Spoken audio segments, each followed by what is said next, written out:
I moved to San Diego. I'm not getting enough revenue to support myself, racking up credit card debt. There was this very moment, like I went to Indeed with less than 5 minutes. Basically, I was like, nope, I'm not doing this. I'm not getting a job. Plan B is not an option anymore. One of the biggest elements for me was that it wasn't in the niche when I started. I'm gonna help all small business with video marketing. Classic mistake. Don't be me. People wanna work with people who are in the niche. They wanna know that you understand their problems. Imagine leading a business that delivers incredible value and care, but you're finding it harder and harder to truly show that quality to your prospects. You know your services are top tier, yet earning trust, attracting the best talent, and getting those vital referrals feels like an uphill battle. Debt is piling up, business is stagnating, and nothing seems to be helping. What if you could simplify that complexity, attract more clients, charge more, build a brand that truly stands out, and transform your entire business? Welcome to today's episode of Your Business Growth Podcast. I'm your host, Jeremy Shapiro, and my guest today is Nick Bonitatibus. Today, I'm going to be asking Nick about his journey to standing out, breaking through, and getting back to growth. Nick, welcome to the show. Jeremy, thank you so much for having me. I'm excited to dive in. Here we go. So you've been deeply involved in the senior care space since 2014. What drew you into that industry, and what was the early experience like being in that space? Absolutely, yeah. So for me, when I was in college, I was really looking for an opportunity that I could be creative, something that would, I loved marketing. I even minored in marketing. It was just something that was kind of my passion. I was even doing catering, during college when I was considering that line of work. And so an opportunity came up through a mutual friend, one of those things, kind of the stars aligning. Mutual friend introduced me. Next thing you know, I get this job at this company that's, it's called Hurricane Marketing Enterprise. I'm like, great, it's got marketing in the name. This is great. Only to find out later that it was a specific company that was designed in helping senior care businesses, home care specific, to helping them grow and scale through sales and marketing, really just like teaching and coaching. And so it was not something that I necessarily chose. It was something that, chose me, I guess, in this case. And so I was thrown in to this whole industry that I knew absolutely nothing about, basically as my, first career. But you learn pretty quickly as I started going to events, how incredible this industry is. People that are dedicated to helping seniors get the care that they need, and these, seniors that are struggling and having a hard time, right? Just being able to live their activities of daily living. And so, I feel very grateful to be able to serve this niche and kind of it finding me, because it's been so rewarding. As well, it's been very beneficial from a business standpoint, because right now I don't have any competitors in what I do. So that's another element we could potentially dive into in regards to understanding your niche. Okay, so there may not be competitors now, but rewinding to 2014, it's a crowded industry broadly, right? So what was the gap you saw where you realized you wanted to compete or be different than a lot of the companies in the space? So to be direct, right? So my first job out of college was in 2014 working for this organization. Then when I was working for this company, I started to see a need for the things that I was doing for this company, right? I was doing their video marketing. I was doing their social media marketing. I was basically running their entire marketing department. And an opportunity came for me to actually speak at one of their events in 2016. So I went on stage. I'm super nervous, pretty young. Most of the crowd is twice as old as I am, as I'm, jumping into this, right? I was 24 at the time, and one of the things that I found pretty quickly was, one, that people really loved what I was sharing. And that there was a huge need for the content that I was talking about, right? Leveraging and utilizing social media, creating video. But the issue that ended up arising was that I was only speaking at these events 3 times a year, 2 to 3 times a year. And if somebody wanted to do something, they had to just take what I was teaching and do it. I wasn't able to facilitate and help them to actually execute on the things that I was learning. And so then I started going down my own kind of personal development rabbit hole, Tony Robbins and, Think and Grow Rich, just all these things. And if you do enough of personal development, it starts to groom you for starting your own business. And so in 2019, I decided to go out on my own and really giving people support to be able to deliver, a strong social media presence, creating video that can make a difference. Because again, I saw this need that they just weren't doing it from me giving a keynote. That wasn't enough. And I just felt like, hey, not only can I build the business that I want, but also be able to really support this niche, this industry that's not being served, that other people aren't really talking about, these specific things in this specific industry. So for our listeners, what I'm hearing is you were offering initially the DIY option. You were teaching people how to do it, and then they go supposedly do it themselves. You then moved to the done with you and eventually to the done for you. And this is like a common arc we see in services-based businesses, that you offer the do it yourself, done with you, or done for you. And that's really neat that you're able to expand the offerings along that path. So that's an exciting feeling when you're speaking in front of an audience and giving them the information. It's wonderful if they then go and do something with it, but it's not often you get to see that through. As you were growing with the done with you and done for you services, like what did that feel like as you got to see firsthand the needle move in these businesses and got to see that growth with those business owners? Yeah, and I wish I could say that this happened quickly, but it definitely took some time. So my first actual offer launch was a course, right? I was so excited. I'm going to get money in my sleep. That was the thought process. I'm going to get money in my sleep. I'm going to get this course. People are just going to buy this course. It's going to be amazing. And so I launched. I got some sales. I was super excited. I'm like, oh my gosh, this is possible. I'm making money for myself. This is amazing, right? And what ended up happening, I had continued people buying this course. And then they're like, Nick, this course is great. I'm like, awesome. Where are the videos? I'm like, well,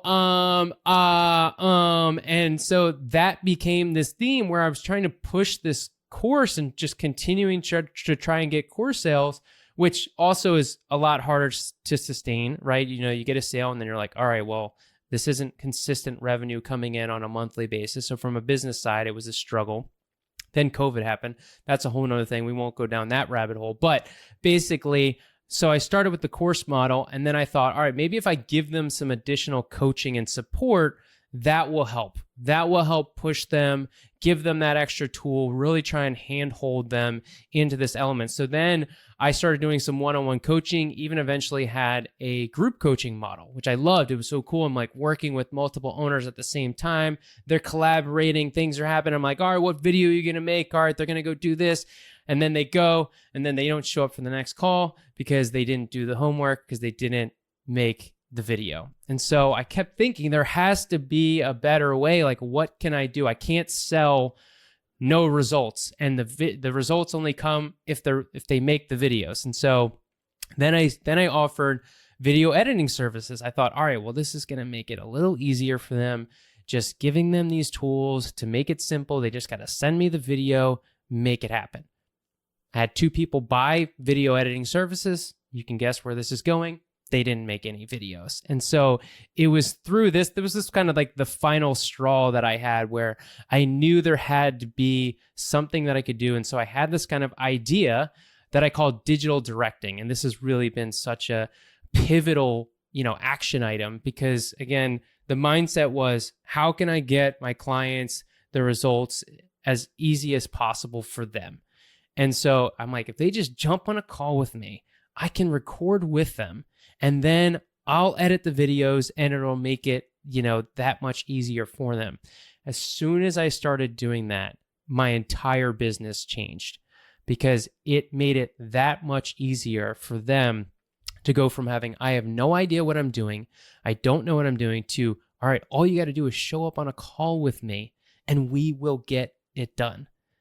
And that's the epitome of just like really seeing these problems of, not what's my problem on my business is that they're not getting the results. And so to me, that's been such a huge aspect. And I love that in your book too, and just talking about how action and results is such an important element. And so for me, it was just continuing to take these actions that were going to help my clients to get the quickest results and make it as easy as possible.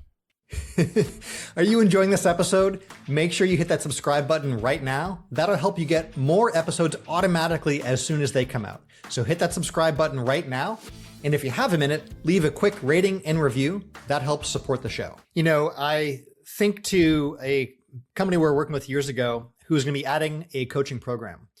And there was the idea of a guarantee of guaranteeing results from the coaching program. And thankfully, that did not come to fruition because I was biased as a coaching student, right? I was the one who would always get done what we said we do between sessions and show up with the homework done, the action items taken care of, and ready for, what's next, coach, right? I'm that rare outlier. What we learned is that most coaching students don't actually get things done. And if you try and guarantee a result that's dependent upon something you can't control, that's a really dangerous place to be, right? So, you saw this firsthand as well when offering all the support in the world for someone to get it done. They still have to take that action and get it done. You can only start to guarantee a result when you're the one responsible for producing that result. So it's interesting to see that. All right. So Nick, walk us through, where things went from growth mode to plateau and you started to feel stuck and you were suddenly like looking at jobs, like, do I stop this whole entrepreneurship thing? Do I look for jobs? Like, what was that moment like for you? Yeah. So this happened when I was still in this kind of phase of try to grow the course, get it going. I was in the process of moving because I had this goal and this dream to move to San Diego, and I didn't really care about how it may affect the business, moving to one of the most expensive cities in the country. But for me, I just felt like being here would be something that would facilitate, the growth. And this was also somewhat around the timing of COVID too. And so during this time, I moved to San Diego. I'm just not, I'm not getting enough revenue to support myself. I think I had like one coaching client that was paying me $500 a month. And then everything else, I'm just trying to do like odd end consulting work that's just, random things of trying to utilize my skill sets to get sales in here to just, struggle and get by, even like, racking up credit card debt, everything that was coming with this. And so there was this very moment, like key moment where I remembered it was very early on. It was probably one of the first month that I had moved to San Diego. And I went to Indeed and I specifically looked up a job, and with less than 5 minutes, I don't know, am I allowed to curse on this show? I don't know. I won't. It's okay. I won't. But basically I was like, nope, I'm not doing this. I'm out.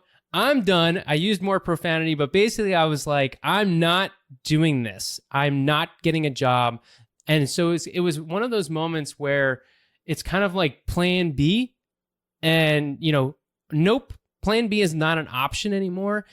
And so when I really made this decision that the only option was my success, that was a really pivotal moment for me. And I always love that story of just choosing me and being like, no, entrepreneurship is for me. I'm going to figure out a way to make this work, and just being willing to try new things. And, one of the biggest things for me, which I didn't say this yet, but one of the biggest elements for me when I first launched the business was that it wasn't in the niche when I started. I was like, I'm going to help all small business with video marketing. Classic mistake, don't be me, right? Find your niche. And the worst part was I had this niche. I even had a friend specifically say, you should probably, do the senior care niche. And I was like, I don't want to get stuck in this, blah, blah, blah, blah, right? All these things that you say. But when I finally did decide to niche down and focus, things that was like one of the pivotal moments of my success was, okay, this is my core audience. Because what ends up happening is there was people that I knew that started referring me that weren't referring me because I wasn't in the niche. People want to work with people who are in the niche. And I remember I had one specific customer, they had signed up for my group coaching. I'm like, so why'd you decide to move forward with me? She's like, oh, well, you know the industry. I was like, that's what every person wants to hear. They want to know that you understand their problems. And if you're not in a specific niche, then you don't understand the key problems that your customers are having. And so that was kind of the first step in really things starting to move along, where I was able to build relationships and new opportunities kind of started to come from that point. So a lot of business owners are actually afraid of this idea of niching down, especially early on when they are going wide. And they feel like if they choose a niche, they're saying no to all these potential prospects. Talk to us about that, thought process for you and how you had to learn that the hard way, like you're just talking about now. Like, how did you choose the niche and find comfort in knowing that not everyone would be attracted to the specificity you chose? Yeah, it's one of those things where when we start our business, we feel that the wide net will make our life easier and better in acquiring customers. Like, oh, well, if I have a bigger niche, it'll be a bigger pool and it'll make it easier for me to get sales. But what ends up happening is, again, you're not able to get people to get on board with you because you're not specific to what their issues were. And what was funny for me was this moment happened where I had two niches that I wanted to choose from that I couldn't choose from. And this is one of those elements where you really have to pay attention to your intuition. And I can't even think of another time that this ever happened in my life, aside from this one moment where my intuition was screaming at me in the face. And this was, I had this kind of idea of either working with coaches and course creators to do video marketing or do video marketing in the senior care space. And I would go back and forth, and I'm like, I'm going to do for coaches and course creators. And then I go back and forth. And I'm like, I'm going to do it for coaches and course creators.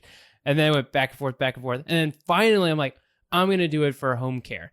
And then the actions that I took when I made that decision for home care that I wasn't making when I was kind of deciding to do it for coaches and course creators, I was just boom, full speed ahead. I changed my website. I changed my social media. My brain started just going crazy off of like content ideas, resources that I could create. And so this is why niching down is so important, because it expands the support that you're able to create, because you're able to develop additional resources. You're able to develop different tools. You're able to speak to them differently than how this broad market. And like sales comes down to understanding people's problems.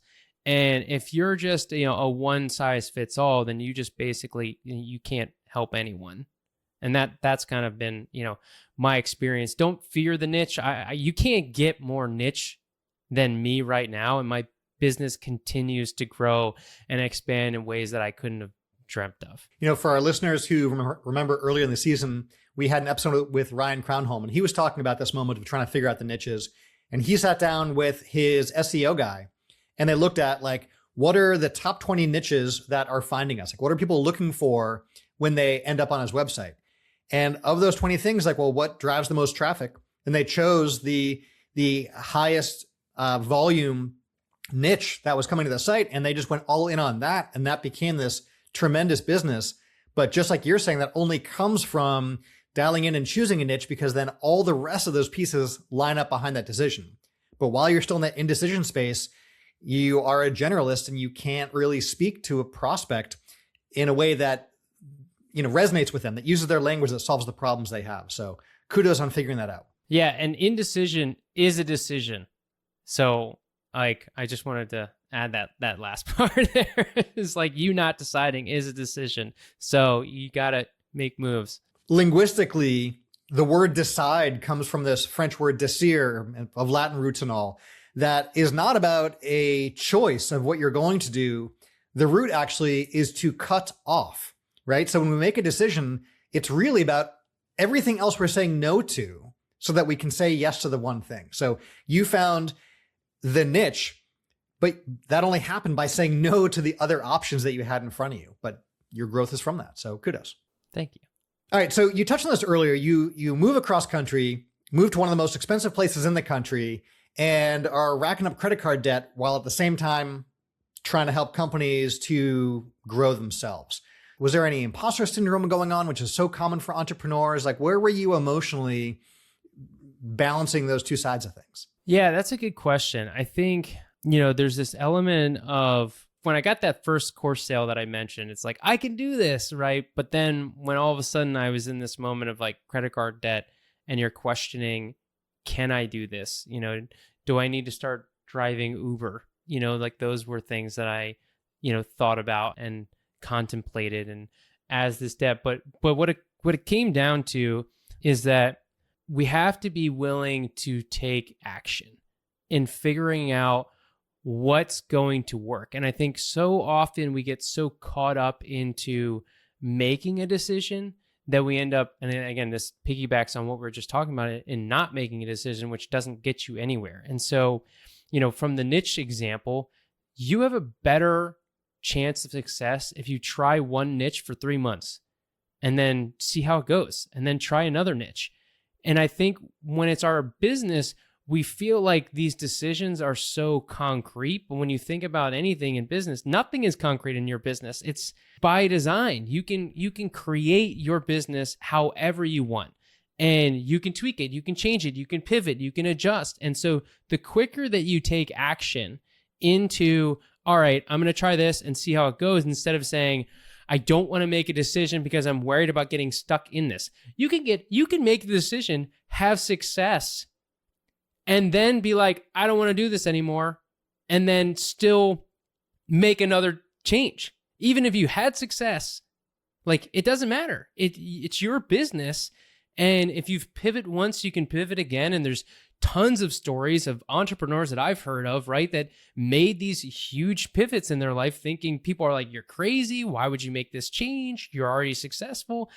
But you can make these changes and tweaks. And so being willing to try different things, right? Like, I was doing webinars, I was going live, I was email marketing. I'm just trying all of these different things to see what's going to, create the greatest results. And that's how we succeed, is basically how quickly can you fail? Yeah, what you're touching on there that is so powerful for our listeners is this idea of testing.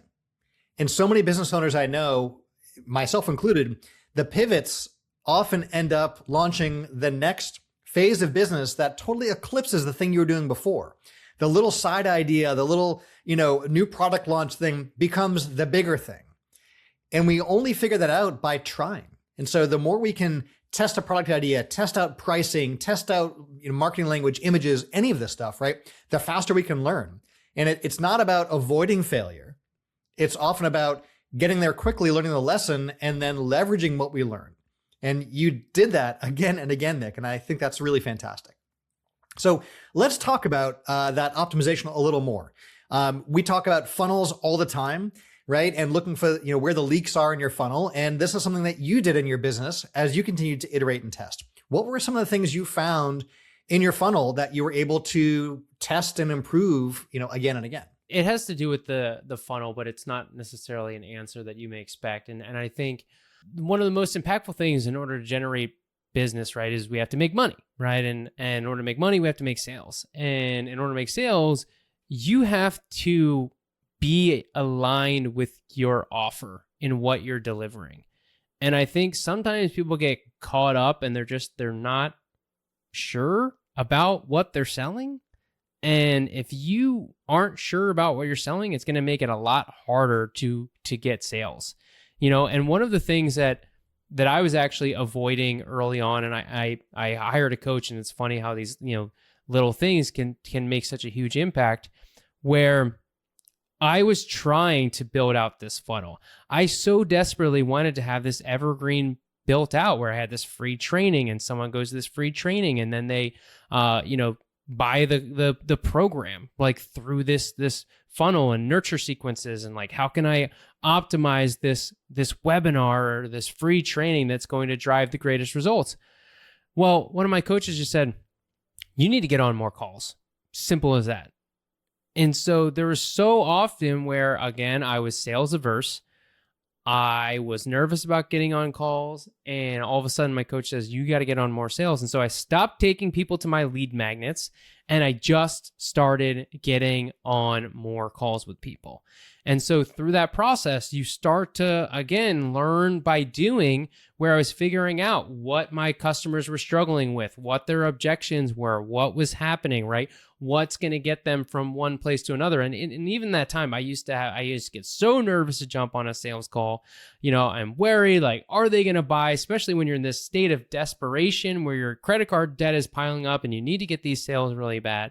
And so when I had that alignment in my offer of like, this is really great, again, but it took these iterations. It wasn't until I had this big package that included coaching, included the video, the digital directing with the editing services that I thought to myself, this is it. I know that I can get them from where I want them to go, or where they are, to where I want them to go, because all they got to do is just show up with me. Like, I can do this. And so it was the delivery, it was the offer that actually made selling so much easier, because now I had this new refined confidence on what I was offering. So again, having that alignment in your deliveries is going to help all areas of the funnel. And I think in my case, right, we're so often trying to tweak the online funnel, where are you fully invested in understanding what your customers' problems are? Because the more that you just are getting on phone calls, that's going to help you to help all areas of your marketing effort, from strategic content that you're creating, from email marketing. And so we need to have that clarity on our key target customer and what they're experiencing to even be able to fully market to them. So again, I think that's a key element, is, being aligned with your offer, but also being aligned and understanding your customer from all of the different aspects of what they're going through on a regular basis, what their struggles are. Again, you don't know this if you're not in the niche. So this is like full circle. You can't get all of this information in a broad perspective. When we talk about niches, I think too, many of us can relate to being at a networking event or getting to know someone somewhere. And I remember talking to this realtor, and I asked him, like, it's amazing, you're a real estate agent. Like, are you working with buyers or sellers? And his answer was like, well, yeah, buyers and sellers. I'm like, well, are we talking like single families or condos? Or are we talking multifamilies? And he's like, I do all of those. I'm like, well, which zip codes or which cities do you specialize in? And he's like, well, the entire, area, anyone, anywhere. And like, I am trying to figure out who I can refer to him. And he's giving me nothing to work with. He is the biggest generalist. And I can think of any other realtor to refer someone to based on their niche or area of expertise. And so often when I'm meeting someone and hearing what pigeonhole they're in or industry, I want to know how they stand out so I can refer them business. And he was doing me no favors in that regards. So you figured out your ideal client, which obviously makes attracting them so much easier. So the two things I just want to clarify for our listeners there are, one is you figured out who that ideal customer profile was. And two, once you did, you were able to have what we call congruency from the title of that page to the landing page to the images to the words you have to the offer to all of it, simply by building on that niche. So let's click into that for a sec, Nick. You chose this new path of dialing into this niche, which also gives you some flexibility in how much you get to charge and adjust how much competition there is. Two really valuable things. How much did you focus on niching in and working with the traffic and the prospects you were already attracting versus just trying to feed more generic prospects into that funnel? Yeah, so that's a great point, because what's funny is when I was doing the group coaching, I was selling this offer that, it evolved in price, and I grandfathered people in, like, I think I did a $50 launch, and then it was like $100, and then eventually it even got up to like $350. I think it was the highest that it was at per month for group coaching. But what I realized that at this like $350 dollar price point is that the people that were in there were, for lack of a better term, just more difficult to deal with in some cases. I had like one standout student that was awesome, and I was able to actually use his success in a lot of my content. He was one of those people that you were talking about earlier that just like went off and did it. And he like started making videos and he started doing it. I was like, oh my God, okay, I'm going to lean into Jonathan. Thank you. You're my poster child now. And I was able to kind of use him as that kind of successful key, point of contact. But, one of the things when you're going through this aspect of where your customers are kind of struggling themselves, it becomes not as ideal. And so what's funny is that when I shifted my program to more of this kind of done with you, where I had these customers that, and some of the examples, like the people that bought the editing services that I mentioned earlier, like those were the ones that could afford a higher price. And those are the ones that paid me without much resistance. I'm like, oh my gosh, is this possible where I can charge more and these people are actually paying it without resistance? Like, how is this? How am I struggling to sell a $350 a month coaching program, but all of a sudden I start offering thousands of dollars of packaging and it becomes easier to sell? And so that became very clear as I kind of crafted this bigger package that was more of like I think it started at 6. And then eventually it was like 7. And this is a side note, I am always increasing my rates. How can I add more value, but then also increase my rates? And so it's increased over the years where now it's a $12K offer. And so you can kind of see how it's developed and how I've added more value into what I'm offering. But it's funny is that I find it easier to sell the $12,000 package than it was to try to sell that $350 thing. And I'm also, when a customer comes to me and they're saying that they, where they're at in their business, I go, I totally understand. Here's where you need to go. And so, and that's something I hate that this has happened so many times, but I refer to someone else and I don't try and sell someone something and they thank me. I hate that people are thanking me for what I'm doing is what I think everyone should be doing. This isn't something that I deserve to be thanked for. I don't think people should be thanked for just doing the right thing and not trying to sell something to someone that isn't right for what you offer. And so once you really understand who your target customer is based on revenue, because that became part of my clarity and understanding like where they're at. So when I'm asking qualifying questions during a consultation and they're at a lower level, I'm like, I'm probably not even going to pitch them. I'm probably not even going to ask them what it is. I'm gonna pass it along to other people that I know in the industry, right? And it comes back to what you said earlier about referring.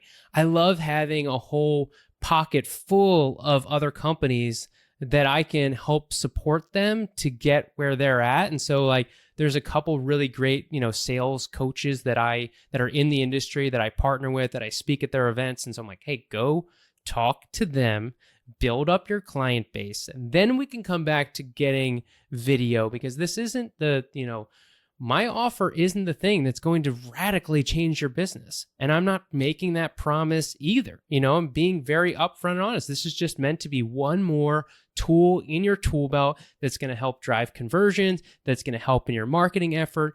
But if you're not doing these other things that these sales coaches are talking about, then what I'm going to do is not going to help you. And we're just both wasting each other's time. And so that was kind of a big aspect of, again, getting that clarity on the offer, because then you start to see, all right, well, who has the time to get on these calls and create this content with me, right? And you start to get really excited about those customers that you like send them an invoice for thousands of dollars and they pay it. And you're like, man, I didn't know that this could exist. And it's such a beautiful place to be in. It really is. And there's 3 things you touched on with pricing that I jotted down that I want to highlight for our listeners, right? One is that it's okay to increase your prices, and you actually should. But 2, there's a difference between increasing pricing arbitrarily and increasing the value that you're delivering in line with that. In the book, this comes up very often, that it's not about just, sell more. It's always be delivering value to the point that your buyers are happy to exchange money for the value that they're receiving, right? And the third piece is that, especially for like recurring services, you don't need to just go change the pricing on all your existing customers. It's okay to grandfather them in or leave that pricing while you experiment with new pricing models, right? None of us like receiving a price increase notification when the value hasn't changed. So go make sure you can get that new price point from new customers and that it's valuable, right? And then you can go back if you want to existing customers. You don't have to do that right away. So again, those three that I heard there were, one, it's okay and you should be increasing your pricing. Two, make sure value goes up as well and you're always over delivering on the value side. And three, no one's saying you have to go do things to your existing customers. You can always test with new prospects coming through the front door. Love it. Okay. So implementation, you start putting these changes in place, you're niching down, you're tweaking your offers and experimenting and all. What were some of the challenges or hurdles you faced as you began to implement these changes in the business? Yeah, I think a big aspect as you start to kind of dial this in, I think part of why I had resistance in doing certain things, like one of the aspects was why I was so resistant to even offering video editing services was just this idea that I don't want to edit videos. And, like that's how we think of things often. Like, oh, I don't want to do this. Like, Nick, you don't have to. You can have somebody else do this. So it's not even something that you have to do. And so that was one objection or thing that I needed to overcome in really just thinking about that I don't have to do everything within this process. But it did come down to really, developing these systems that are created. But, one of the things, and I remember, my coach said this to me, he's like, he used, sorry, I do profanity, but I won't use it. But he's just like, go break stuff, right? He's like, go break stuff. And so that to me, again, I think is a really important element around business of how are we just making decisions to figure out where problems are happening so that we can then fix it. And so, one example when I was creating these new systems and offering editing services was having to, customers send me reviews, and all of a sudden my email inbox is insane because I'm sending these videos after the clients like via email, and then they're sending me revisions back. Then I'm taking those revisions and I'm sending them to my editor. And I was like, oh my gosh, this is crazy. I can't keep doing it this way. Right. And so then I invested in another coach. As you know, I've had a lot of coaches, and actually this particular individual is the reason I'm here, Kevin. So shout out to Kevin. He's awesome. And he specifically really helped me to dial in all of the systems to get me out of these pieces that were preventing me. Because, once you start to build up your client base, you realize that your time starts filling up pretty quickly in what you need to do. And we can't grow and scale when we're spending too much time in activities that are not driving the success of the business. And so it became very clear which pieces I needed to get away from and get out of. And I remember even having resistance to this, and just trusting, that what we were building in this new automated system. But then it was so funny because when it finally got built and it started working, I was like, oh my gosh, is this real? Is this happening? This is the best thing ever. I should have done this a year ago. Again, you start to, so many times we make this decision that we're like, oh, I should have done this sooner, right? And so that becomes such a huge element, really dialing in the systems to optimizing our own time so that we could focus on areas that are going to help us to grow and scale and really be that visionary we are for our businesses. Yeah, that's powerful. So, as you look forward, beyond just that implementation phase, you aren't just looking at gross revenue, but the profitability piece is also important. And you touched on some of this in terms of, buying back your time and the things you're not doing and someone else is, or that you're just not even offering, right? So after you dialed in your conversions, you increased the pricing, changed up the offer and all, how did that impact not just your gross revenues, but how did that help you on the profitability side? Yeah. You start to look at things from how you're pricing things when you're not doing them either. And so like that became an avenue where, I leverage and utilize virtual assistants in how we can look at like, all right, well, how long is it going to take them to do this? And then I'm basically just, increasing that price on base the time. And so when I actually started not doing the task, all of a sudden I started making more money because I was charging for someone else to do it. And I was charging, what I would probably, if I was paying myself, way more than what I was charging my customer. But now I was able to charge less to the customer, but I'm not the one doing it. And now I'm making more based on the margins and the difference between how much I would pay myself compared to how much I have to pay them for the actual service that I was delivering.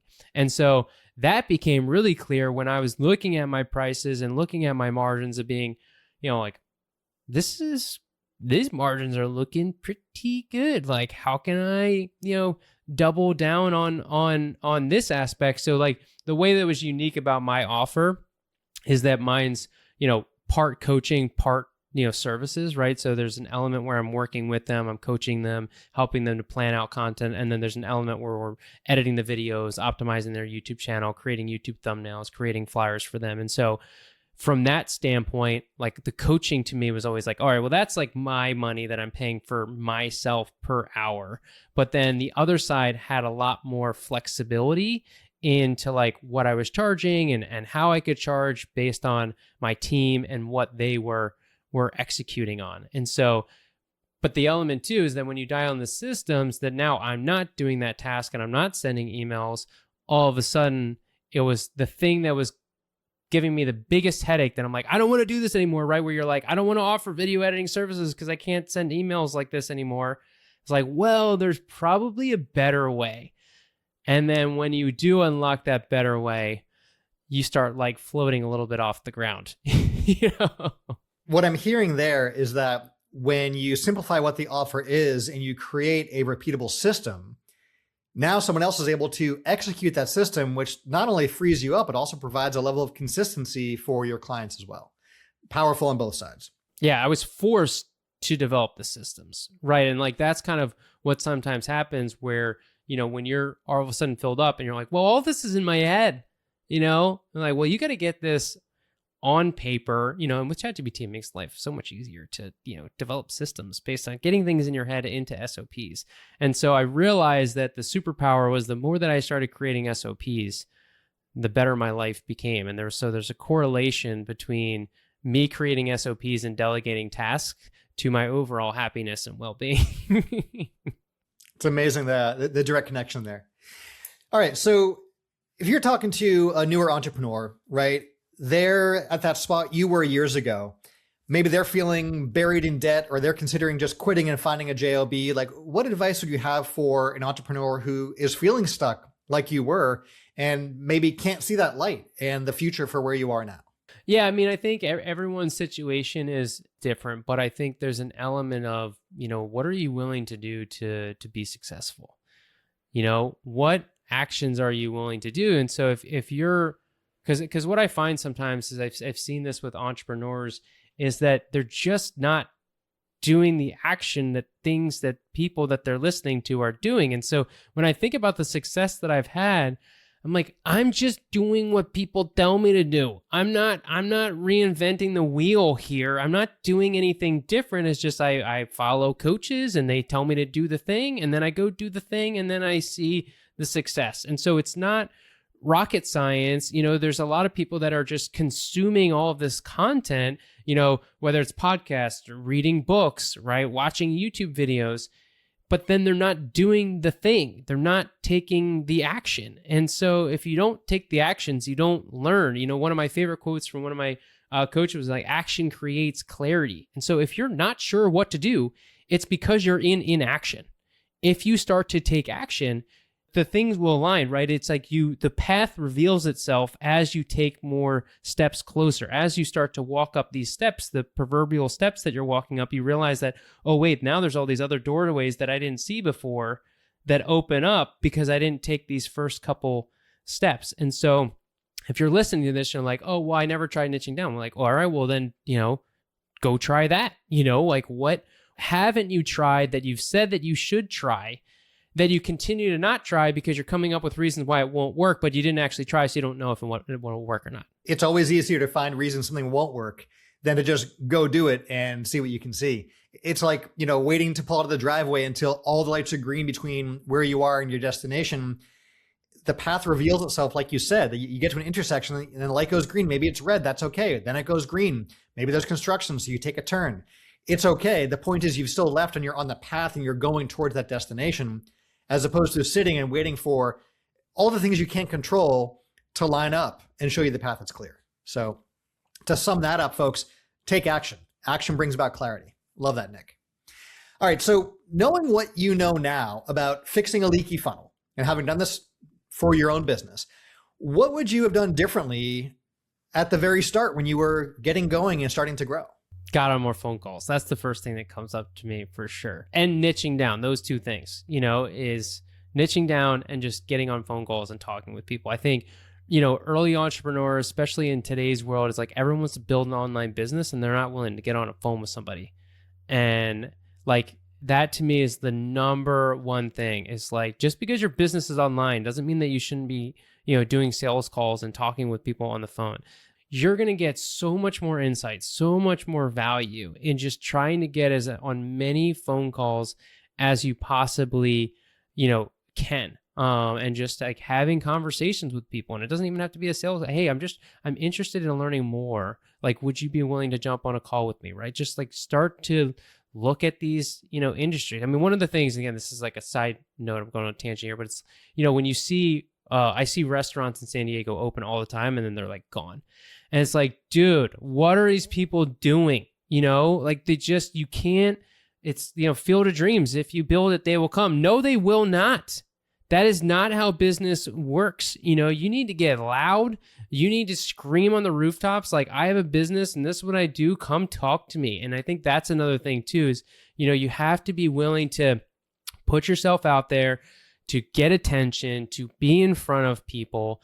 And like, that's what it takes. The people sometimes that are the loudest are the ones that are the most successful, because people know what they do. People are seeing them on a regular, consistent basis. They know what they do, right? I love that element where you talked about, this kind of, circling back to what you said from a referral standpoint. You want to get more business, you have to be clear on what you do and who you serve so that referral partners can then refer you very clearly. If you have friends that like know your business and they can't directly tell people what you do, then you're not doing a good enough job. You should be getting referrals from the people closest to it, at least have an idea of what you do. Because coming from me, I am in this very sliver of a niche. And I have people reaching out to me, friends from high school, saying, hey, Nick, do you have any home care companies that you recommend? We need it for my mom. So I know that I'm doing it right because I'm getting these very, obscure people. Like my brother even like stumbled upon some person that a home care agency is like, hey, my brother helps home care agencies. Like, are you doing anything? Right. So like, we have to make sure that we're clear on what we do. And then everyone that we know knows exactly what we do. Beautifully said. So to recap for our listeners, you move from the edge of returning to a corporate job and facing heavy debt to cleaning up your sales process, refining your products, and confidently raising your prices to build that life of true freedom and impact. Is that right? Yep. Sounds right. Yeah. I like to say that I quit my dream job so that I can create my dream life. Ooh, I like that, Nick. All right. So for our listeners who want to learn more about you, where should they go right now, Nick? So I'm all over the place on social media. That's, I would say right now, I think LinkedIn is one of my favorite places to hang out more. I've just been leaning more into that. Nick Bonitatibus, there's not many of us out there, so it's pretty easy to find me, which is definitely nice. Fantastic. We'll have that in the show notes. That's mostly where I hang out as well on LinkedIn. So in our posts, and if you're listening to this or watching this, you'll have that link right over to Nick there as well. Nick, this was great. Thank you so much for sharing with us your journey and how you grew, got stuck, and then broke through that plateau and got back to that growth you so deserve. Congrats on the success, and thank you again for joining us. Thank you, Jeremy. Appreciate it. Thanks for having me. Thanks so much for listening. Quick reminder, hit that subscribe button right now so you can get more episodes when they come out automatically. And remember to leave that rating and review right now.